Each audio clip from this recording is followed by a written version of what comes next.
Okay guys, so it's time to talk about Marvel's Avengers, which of course I had a chance to play before the beta went live and then the beta with everybody to see sort of how this turns out. And as somebody that wasn't, let's say, necessarily as excited as everybody else because of knowing a few things that I was hearing from people that I know that are closer to this project, some of those things have been rather, more positive for me as a whole experience, considering they got fixed up. And I think largely we have the game delays to thank for this, which honestly, delays, in my opinion, are never bad because they do end up, in the long run, delivering a better, more polished product. And that's what I felt here. Now, I do still have a few problems with this game, such as the fact that much of the combat feels rather light. Like when you're playing as Thor or Captain America, for example, you're delivering 3 to 4 hits to enemies to be able to knock them out. And you're doing the same with the Hulk. So again, the power levels there feel a little bit weird, and hopefully, after the game is out and after they collect some beta details before release, maybe they can adjust some of the sliders and make some of the character power levels more, I guess, appropriate, because currently Black Widow is the MVP of the beta.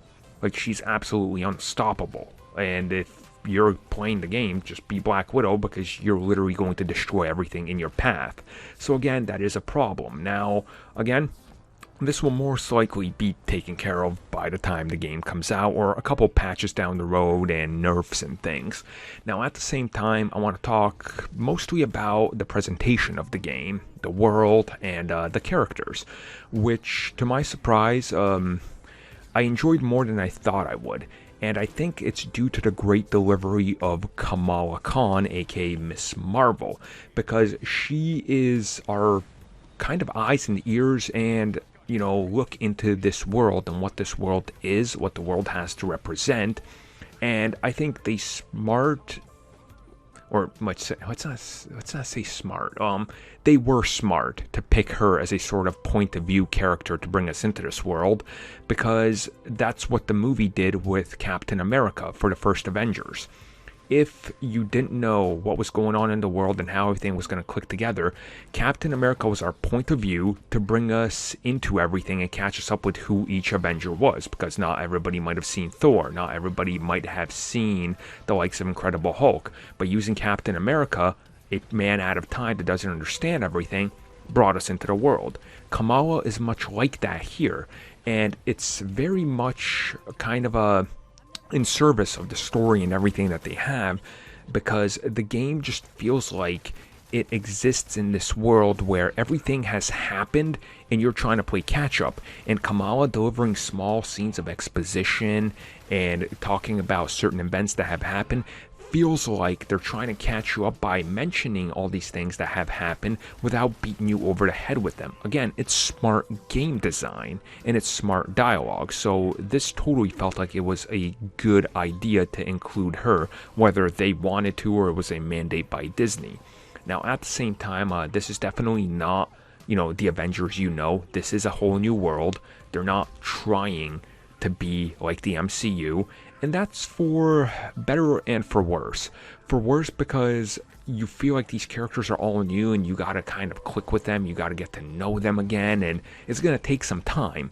And specifically, when we get into these single player quote unquote missions, that's where the character development happens, and you're gonna have to play and develop these characters in such a good way that by the time I'm going online, I have to have spent a good amount of time that I care about these characters. And luckily, they did do that somewhat in the beta.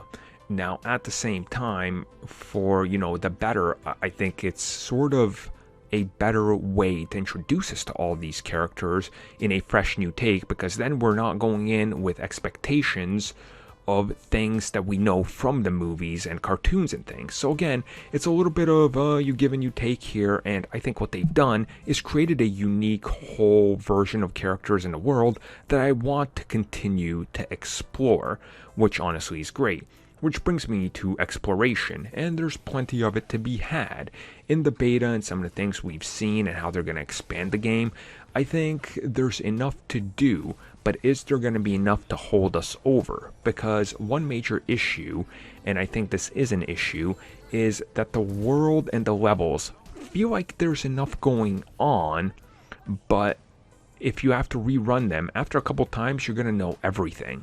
And that's sort of the nature of games like this, like Destiny, like Anthem, these open world games as a service. They sort of rely on that hook to bring you back, and you got to play it again and play it again and play it again. And the thing that I think might hold this game back is cosmetics. Because, sure, you can go and pick up this cool cosmetic, and oh man, you can augment the Hulk or Iron Man or Kamala or Cap or whoever, but it doesn't reflect on their suit. And if you're not having it reflected on your suit, it's sort of pointless. And all these other shooters and stuff, you want to show off what you've unlocked. Like World of Warcraft, oh, check out these sweet shoulder pads I got. Check out this sweet piece of gear I got because I raided over and over. Nobody's going to see your work, so it feels like the incentive doesn't really have to be there to grind for the best gear because you have no reason, no way to show it off. So that's sort of a mixed message in there. And again, nothing against them. Maybe this will change down the road. I could see it changing. Like in a year or two update, they'll be like, hey guys, we'll make some gear cosmetically so you can show us, you can show off what you've done. And again, I think that would be cool. But I just don't think they can implement it first and foremost. And I think that's part of the IP. Because they're like, hey, we don't want you messing with suits.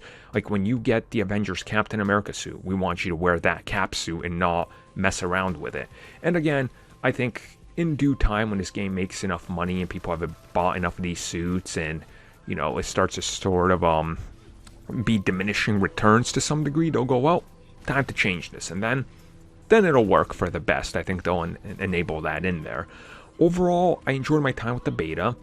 I am really looking forward to the final product, and I hope the final product can do something that the beta struggled with, which was performance. I played on PS4 Pro, and I was playing in performance mode, and even then, it got a little choppy, I'm not gonna lie, but again, there's so many factors that can go into this. The amount of things happening on screen, it being a beta, internet, latency, so it's a little bit all over the place, but overall, it was satisfactory. I enjoyed every moment I played of it, and it got me more hooked on the game than I thought I would be. So in a sense, it really did its job, and it did exactly what it had to do. So overall, I'm satisfied, can't wait to get the final product, and I hope that this game delivers on everything that they promise.